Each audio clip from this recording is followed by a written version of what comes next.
Bonjour à tous, aujourd'hui géométrie analytique, c'est-à-dire des calculs avec des coordonnées dans un repère.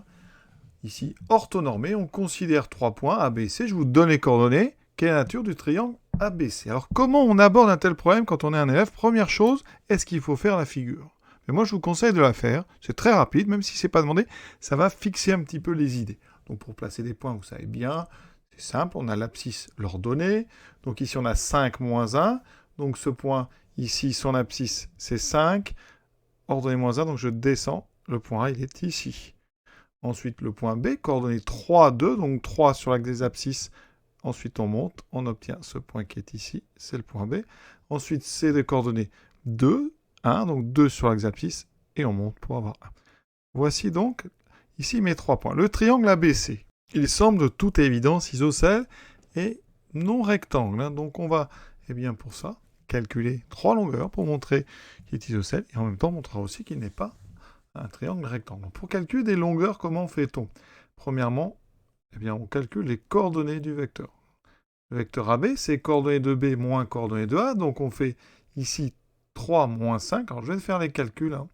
Donc là, je mets les coordonnées de B moins les coordonnées de A. 5 moins, on pense bien aux parenthèses. Sinon, quand vous le faites de tête, on dit 3 moins 5 moins 2, 2 moins 1, donc 2 plus 1, 3. Si vous avez fait le dessin, en plus vous vérifiez que pour aller de A à B, on a bien un déplacement, moins 2, c'est-à-dire vers la gauche de 2 unités, et on monte de 3, donc c'est parfait. Ensuite, quand on a AB, c'est un vecteur, c'est des coordonnées d'un vecteur. Pour passer aux longueurs, on ne met pas égal, on met donc, et on applique une propriété très simple qui permet, une fois qu'on a les coordonnées du vecteur, d'avoir directement la longueur. On fait la somme ici des deux carrés et on met une racine. Donc je mets d'abord la grande racine et dessous je vais mettre moins 2 au carré plus 3 au carré. Le moins est à l'intérieur de parenthèses, donc au carré il va disparaître. J'aurai 2 au carré, 4 plus 3 au carré, 9. Tu obtiens racine de 13. D'accord? Vous pouvez, si vous êtes à l'aise, donner directement la valeur racine de 13. Ensuite, on va faire pareil avec le vecteur AC pour avoir la longueur AC. Donc AC, c'est coordonnées de C, donc j'écris les deux, moins les coordonnées de A, 5 moins 1. Et encore une fois, vous pouvez, si vous voulez directement, écrire 2 moins 5 moins 3, 1 moins 1, 1 plus 1, 2. Et on calcule donc la longueur AC. Alors il faut de la place, donc ici, j'efface ceci, voilà, on obtient donc racine. Alors je remets les calculs, 4 plus 9 racine de 13. Ici on aura racine de moins 3 au carré, plus 2 au carré. Alors ce que je dis moi à mes élèves, c'est que ce moins on n'est pas obligé de le mettre. On sait qu'il va disparaître, donc si vous voulez, vous pouvez directement écrire, ici, donc 3 au carré plus 2 au carré. Et même directement, vous avez le droit de calculer. Ça fait 9 plus 4, 13. Première chose, vous voyez, on voit qu'on a déjà deux côtés de même longueur. Alors il pourrait être équilatéral aussi, donc on va aller chercher le troisième côté en faisant le vecteur BC. Vous pouvez aussi faire CB, ça ne changera rien au résultat final.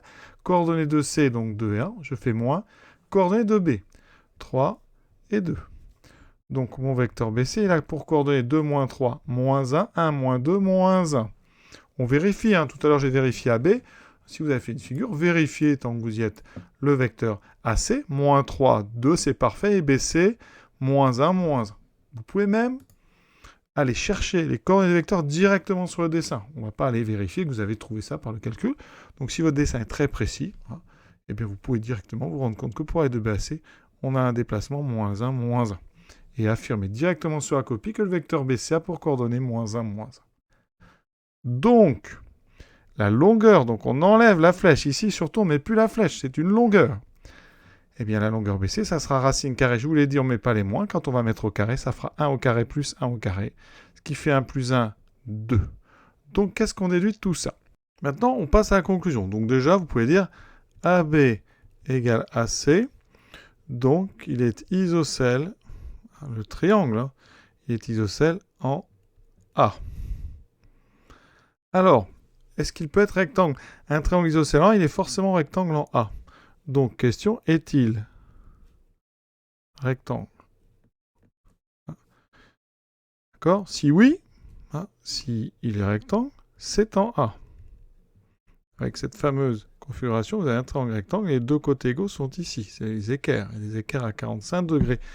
Donc, est-ce que c'est possible qu'il soit rectangle en A? Eh bien non, pourquoi? Parce que dans ce cas, l'hypoténuse serait en face. L'hypoténuse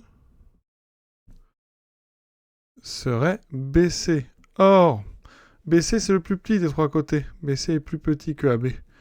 Donc c'est absurde. Ça veut dire que donc le triangle ABC n'est pas rectangle. C'est vraiment pour expliquer un petit peu les choses, d'accord? Il n'est pas rectangle, il est isocèle en A, il n'est pas équilatéral. Hein. D'accord? On peut même entre parenthèses non équilatéral. Puisque les trois côtés ne sont pas égaux. Mais ça c'est évident, on n'est pas obligé non plus toujours de tout dire. Mais ce qui est important ici, pourquoi n'est-il pas rectangle? Vous devez comprendre, s'il l'était, étant isocèle, l'hypoténuse serait en face, mais c'est pas possible parce que l'hypoténuse, c'est le plus petit des trois côtés. Voilà. Sinon, vous voyez bien qu'il n'y a pas d'identité. Quand on met tout au carré, on n'a pas de combinaison entre 13, 13 et 2 qui ferait AB carré, par exemple, plus AC carré égale BC carré. Il n'y a pas. Voilà. Donc, juste un petit exercice pour vous permettre d'utiliser donc cette formule qui permet de calculer les longueurs. Donc, si vous voulez calculer la longueur, vous calculez les coordonnées du vecteur. Et ensuite, vous appliquez cette petite formule avec la racine carrée, la somme des deux carrés. À très bientôt.